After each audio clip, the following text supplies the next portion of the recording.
Hello students, आप सभी का एक बार फिर से स्वागत है। हमारा पाठ चल रहा था राष्ट्रीय आंदोलन के बारे में। इसमें पढ़ रहे थे राष्ट्रीय जो आंदोलन है, राष्ट्रीय आंदोलन का संगठन 1870 के दशक से लेकर 1947 तक। तो अब तक हमने पढ़ा कि किस प्रकार भारत में जो है भारतीयों को संतुष्ट करने के लिए एक पार्टी बनाई गई 1885 में, जिसका नाम था कांग्रेस दल। उसके बाद हमने बेटा पढ़ा जो कांग्रेस दल में दो धड़ों में जो कांग्रेस पार्टी है वो बढ़ चुकी थी। एक धड़ा जो है नरम दल का था अर्थात जो मध्यम मार्ग अपनाता, जो अंग्रेज़ों के सामने अपनी बातों को मनवाने के लिए जो यानी शांतिपूर्ण तरीकों में विश्वास रखता था। और जो दूसरा धड़ा था बेटा वो गर्मवादी दल था, जिसमें लाल बाल पाल आदि थे। तब है जन राष्ट्रवाद का उदय, अर्थात आम लोगों के मन में किस प्रकार राष्ट्र के प्रति या देश के प्रति जो है भावना पैदा हुई, राष्ट्रीय भावना पैदा हुई। 1919 के अंग्रेज़ों के खिलाफ चल रहे संघर्ष धीरे धीरे जन आंदोलन में तब्दील हो गए। ये कह रहा है सर 1919 के बाद अंग्रेज़ों के खिलाफ जो चल रहा जो आंदोलन था, जो संघर्ष था, धीरे धीरे एक जनता के आंदोलन में वो जो है संघर्ष तब्दील हो गया। यानी कहने का तात्पर्य है इस संघर्ष में बहुत से जो आम लोग हैं वो इसमें जुड़ चुके थे। इसमें इस संघर्ष में, इस आंदोलन में किसान, आदिवासी, विद्यार्थी और महिलाएं बड़ी संख्या में इस आंदोलन से जुड़ रहे थे। कई बार औद्योगिक मजदूरों ने भी, उद्योग में काम करने वाले जो मजदूरों ने भी आंदोलन में योगदान दिया, अर्थात उन्होंने इस आंदोलन में हिस्सा लिया। 20 के दशक से कुछ खास व्यावसायिक समूह भी कांग्रेस को सक्रिय समर्थन देने लगे थे। ऐसा क्यों हुआ, ये कह रहा है।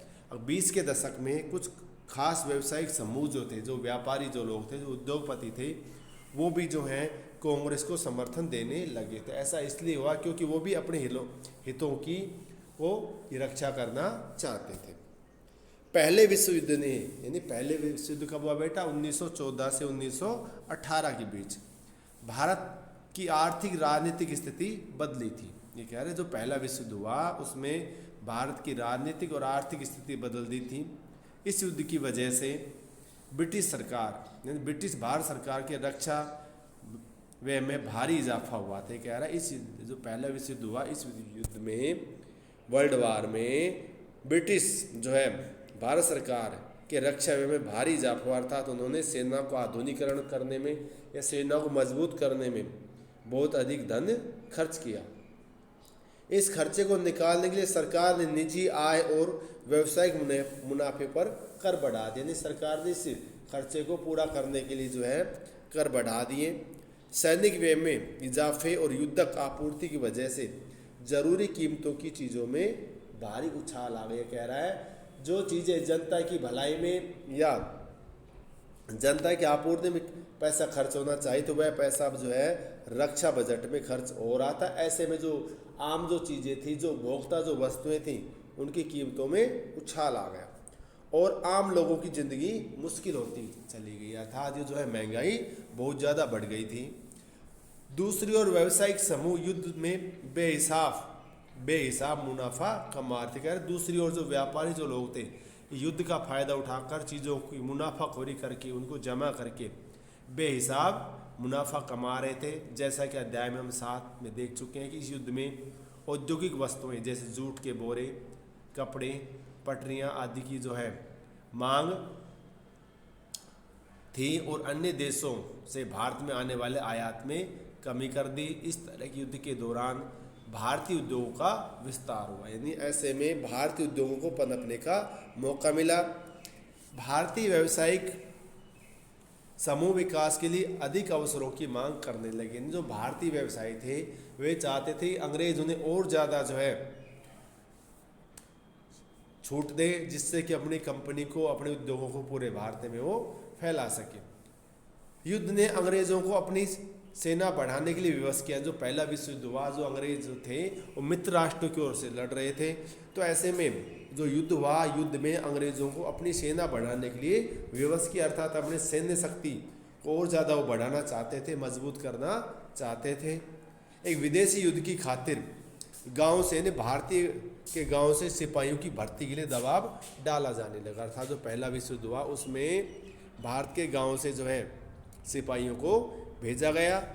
इनमें बहुत सारे सिपाही युद्ध के बाद समझदारी लेकर लौटे। कह रहे इसमें बहुत सारे जो सिपाही थे, प्रथम विश्व युद्ध जब समाप्त हुआ तो बहुत से भारतीय जो सिपाही जो विदेशों में देखकर यानी लड़कर लौटे थे। साम्राज्यवादी शक्तियां एशिया और अफ्रीका के लोगों का किस तरह शोषण कर रही हैं, फलस्वरूप ये लोग भी भारत में औपनिवेशिक शासन का विरोध करने लगे। अर्थात जो अंग्रेजी सेना की तरफ से जो भारतीय जो सैनिक युद्ध लड़के आए थे, उन्होंने देखा था कि जो किस प्रकार जो बाहरी शक्तियां हैं, औपनिवेशिक शक्तियां हैं, लोगों का शोषण कर रही हैं। तो इसलिए उन्होंने भी जो है उन लोगों ने भी है जो है अंग्रेज़ों का विरोध करना शुरू कर दिया। इसके अलावा 1917 में रूस में क्रांति हुई, जिसमें बड़े पैमाने पर मजदूरों ने भाग लिया। इस घटना के चलते किसानों और मजदूरों के संघर्षों का समाचार, समाजवादी विचार बड़े पैमाने पर फैलने लगे, जिससे भारतीय जो राष्ट्रवादी जो नेता थे उनको भी इससे नई प्रेरणा मिली। कौन सी से? 1917 में जो रूसी क्रांति हुई उससे भी भारतीय जो नेता थे उनको काफ़ी प्रेरणा मिली। अब ऐसे में महात्मा गांधी का अफ्रीका से आगमन हुआ। इन्हीं हालात में महात्मा गांधी एक जन नेता के रूप में सामने आए। गांधी जी 46 वर्ष की उम्र में 1915 में दक्षिण अफ्रीका से भारत में लौटे थे। वे वहाँ पर नस्ल भेदी यानी जाति के आधार, रंग के आधार पर बेटा जो भेदभाव किया गया था, पाबंदियों के खिलाफ अहिंसक आंदोलन चला रहे थे। कहाँ पर चलाया उन्होंने आंदोलन? अफ्रीका में। बेटा यानी गोरे या काले लोगों के बीच जो भेदभाव होता है, यानी जो गोरे जो लोग हैं काले लोगों के साथ जो भेदभाव करते हैं उसे कहते हैं नस्ल भेदी आंदोलन। तो वहाँ पर गांधी जी ने उसके खिलाफ अफ्रीका में एक आंदोलन किया और वो आंदोलन काफ़ी सफल रहा और अंतर्राष्ट्रीय स्तर पर भी उनकी अच्छी मान्यता थी। लोग उनका आदर करते थे। किनका? गांधी जी का। दक्षिणी अफ्रीकी आंदोलन की वजह से उन्हें हिंदू, मुसलमान, पारसी और ईसाई, गुजराती, तमिल, उत्तर भारतीय, उच्च वर्गीय व्यापारी, वकील, मजदूर और सब तरह के भारतीयों से मिलने जुलने का मौका मिल चुका था। ये हम कह सकते हैं ये जो लोग हैं गांधी जी की विचारधारा से प्रेरित थे या गांधी जी को अपना नेता मानते थे। महात्मा गांधी ने पहले साल पूरे भारत का दौरा किया। इस दौरान यहाँ के लोगों और उनकी ज़रूरतों और हालात को समझने में लगे रहे। उनके शुरुआती प्रयास चंपारण, खेड़ा और अहमदाबाद की स्थानीय आंदोलन के रूप में सामने आए। इन आंदोलन के माध्यम से उनका जो है डॉक्टर राजेंद्र प्रसाद जो हमारे देश के आगे चल के प्रथम राष्ट्रपति बने, वल्लभ भाई पटेल से परिचय हुआ। अर्थात वो मिले वल्लभ भाई पटेल हमारे देश के यानी पहले गृह मंत्री से परिचय हुआ और 1918 में अहमदाबाद में उन्होंने मील मजदूर यानी जो मील मजदूरों की हड़ताल का सफलतापूर्वक उन्होंने नेतृत्व किया। आइए अब 1919 से 1922 के बीच आंदोलन की कुछ गहराई को हम देखें। तो आज बेटा हम इतना ही पढ़ाएंगे। तो आज हमने पढ़ा कि किस प्रकार जो है गांधी जी अफ्रीका से आए और भारतीय आंदोलन का उन्होंने नेतृत्व किया और भारत में एक नई क्रांति की लहर का आगमन हमें देखने को मिला। आज के लिए इतना ही, धन्यवाद।